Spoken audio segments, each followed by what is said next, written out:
ఓం శ్రీ స్వామి శరణమయ్యప్ప. స్వామి, మేమైతే ఇప్పుడు రాయచూరు నుంచి శబరిమల యాత్రలో బయలుదేరినాము. 2 రోజులు చేలాబిన, ఇప్పుడే మురుడేశ్వర్కి అయితే వచ్చాము. ఇక్కడైతే ఖచ్చితంగా చూడదగ్గ ప్లేస్ స్వామి. ఇక్కడ గోపురం చూడండి ఎలా ఉందో, మా స్వామి చూపిస్తున్నాడు. మామూలుగా లేదు స్వామి, సూపర్ సూపర్ సూపర్. ప్రతి ఒక్క స్వామి కర్ణాటక వచ్చినప్పుడు ఈ మురుడేశ్వర టెంపుల్ ఖచ్చితంగా చూడాలి. మేమైతే ఇప్పుడే స్నానం చేసి దర్శనానికి వెళ్ళేదానికి వచ్చాము స్వామి. మా స్వామి అందరూ ఫోటోలు తీసుకుంటున్నారు. ఇదే గోపురం ఎంట్రన్స్.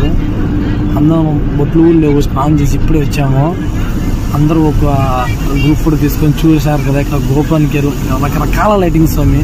ఏదైతే మన ఇండియా ఫ్లాగ్ లైట్ చూస్తా అంటే ఇంకా కొద్దిసేపు అక్కడ ఉందాం అనిపిస్తుంది. మొత్తానికి అయితే లోపలికి వచ్చేసాము. ఇక్కడ అందరం ఒకసారి గ్రూప్ ఫోటో తీసేసుకొని దర్శనానికి అయితే స్టార్ట్ అయిపోదామని చెప్పేసి స్టార్ట్ అయిపోయాము. మా స్వామి చూడు, స్వామి ఏ శర్మ వైపు అంటున్నాడు. ఇదే స్వామి మెయిన్ ఎంట్రన్స్. ఇక్కడ నంది, ఇక్కడ శివుడు ఉంటాడు మురుడేశ్వర్లో. ఈ నంది చుట్టూ లైన్ ఉంటుంది, పెద్ద క్యూ ఉంటుంది. ఇదే స్వామి పెద్ద క్యూ చూశారు కదా. నిజంగా ఇప్పుడే దర్శనం అయిపోయింది. దేవుడైతే అనక ఇక్కడ మనం మనస్ఫూర్తిగా కోరుకోవాలి కానీ మన కోరికలు ఖచ్చితంగా నెరవేరుస్తాడనే ఇక్కడ నమ్మకం. మొత్తంగా దర్శనం అయిపోయింది. ఇది మ్యూజియం స్వామి, మురుడేశ్వర్ మ్యూజియం. ఇక్కడ శివుడు పెద్ద విగ్రహం చూడండి. అబ్బాబ్బాబ్బా సూపర్ స్వామి. నిజంగా దీని గురించి మనం ఒకసారి మీరు యూట్యూబ్లో దీని చరిత్ర చూడండి. మురుడేశ్వర్ ఈ మ్యూజియం అంటే సూపర్ అంతే. చూశారు కదా నంది ఎంత పెద్ద నందో. ఈ నంది ముందు పక్క వచ్చేసి పెద్ద శివుడు ఉంటాడు అనమాట. ఈ శివుడి లోపలే మళ్ళా మీకు చాలా మ్యూజియాలు ఉంటాయి. ఇక్కడైతే చూడండి శివుడు గంగని నాట్యమాడి తలలో చుట్టేసుకుంటాడు. అది ఇక్కడ ఇది చూడండి. కృష్ణుడు వచ్చేసి అర్జునుడికి రథసారథిగా ఉంటాడు కదా, ఆ వ్యూ చూడొచ్చు మీరు.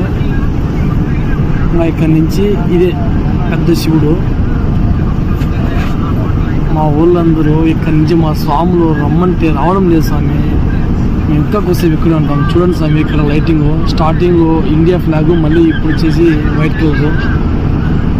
సూపర్ అంటే సూపర్ స్వామి. ఇక్కడైతే కనుక చూడండి మన ఆత్మలింగం ఉంటుంది కదా, రావణాసుడు ఆత్మలింగం ఇస్తాడు కదా గణపతికి, అదే ఆ వ్యూ. ఫైనల్గా సముద్రం దగ్గరికి వచ్చేసాము. అటుపక్క సముద్రము, ఇటుపక్క సముద్రము మధ్యలో ఉందండి ఈ గుడి. నిజంగా సూపర్. మొత్తానికి దర్శనము, షాపింగ్ అన్నీ అయిపోయాయండి. నెక్స్ట్ టెంపుల్కి వెళ్ళేసి ఇంకో వీడియో చేస్తాను. బాయ్.